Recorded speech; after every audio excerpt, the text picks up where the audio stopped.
Samajwadi party के संगठन के हमारे राष्ट्रीय अध्यक्ष आदिल कादरी साहब, प्रदेश के अध्यक्ष शकील और उनके सभी सहयोगी साथियों को, संगठन के पदाधिकारियों का बहुत बहुत धन्यवाद और आभार प्रकट करता हूं।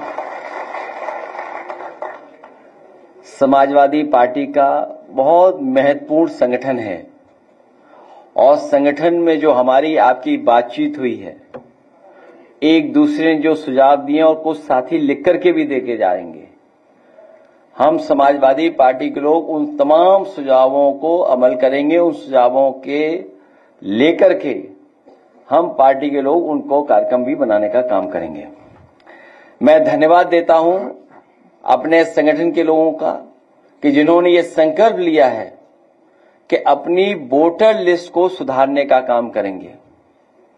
भारतीय जनता पार्टी की साजिश, षड्यंत्र और समय समय पर जो लगातार चुनाव में धांधली करते हैं, उस धांधली को रोकने के लिए, अपनी वोटर लिस्ट को ठीक करने के लिए हम लोग गांव में, गली में, मोहल्लों में जाकर के अपने साथियों के जिनके वोट छूट गए हैं उनके बनवाएंगे।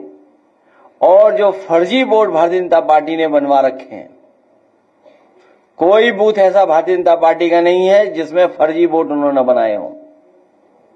उन वोटों पर भी आपत्ति करने का काम हम मिलकर के करेंगे।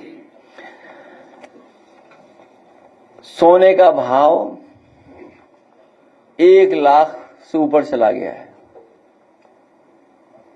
सोने का भाव 1 लाख रुपए से ऊपर पहुंच गया 1 तोला। यह है भारतीय जनता पार्टी का सबका साथ सबका विकास। आप सोचिए, गरीब परिवार में अगर कोई शादी हो तो अपने परिवार की बेटी के लिए एक सामान भी खरीद करके गरीब परिवार का सदस्य नहीं दे सकता। उसके माँ बाप, पिता अगर कुछ देना चाहेंगे तब भी नहीं दे पाएंगे। और लगातार ये सरकार कह रही कि हम विकसित भारत बनाएंगे।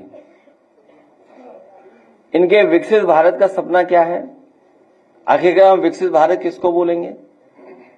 क्या विकसित भारत यही है कि जहां पर गरीब अपनी बेटी की भी शादी नहीं कर पा रहा है, न करा पा रहा है? क्या विकसित भारत में यही महंगाई होगी, मुनाफा इतना ही लोग कमाएंगे? विकसित भारत में यही इतना ही भ्रष्टाचार होगा? आखिरकार भारतीय जनता पार्टी का विकसित भारत का सपना क्या है? यही सपना है क्या उनका? और फिर हम धन्यवाद देना चाहते हैं एक बहुत प्रतिष्ठित न्यूज चैनल का, जिन्होंने कम से कम सत्य को सामने लाने का प्रयास किया। जो लोग ये दावा करते थे कि कुंभ में 37 लोगों की जान गई है, अब तो वो आंकड़े आ गए हैं 82 के। और सरकार अभी भी छिपा रही होगी, अभी भी सच्चाई नहीं सामने आई है। और सरकार क्या कर रही थी? मुआवजा न देना पड़े इसलिए आंकड़े छिपाना,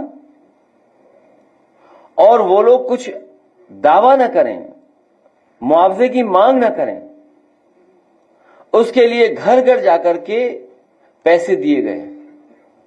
आखिरकार ये पैसे किसने दिए थे जो दिए जा रहे थे? आखिरकार कुंभ में जिन लोगों की मृत्यु हुई है, मृत्यु के बाद जो सरकार ने मुआवजा तय किया था, आखिरकार कैश कौन देने जा रहा था? ये कैश किसका था? और अगर वो नहीं दे पाए वहां पहुंच करके उस परिवार में, तो आखिरकार वो नकदी वापस किसको मिल गई? जो लोग ऐसे पवित्र काम में झूठ बोल सकते हैं, वो किसी भी आंकड़े में झूठ बोल सकते हैं। इसलिए जहां हमें वोटर लिस्ट के लिए सावधान रहना है, वहीं आने वाले समय में सेंसस भी होने जा रहा है। अब तो तारीख भी आ गई है।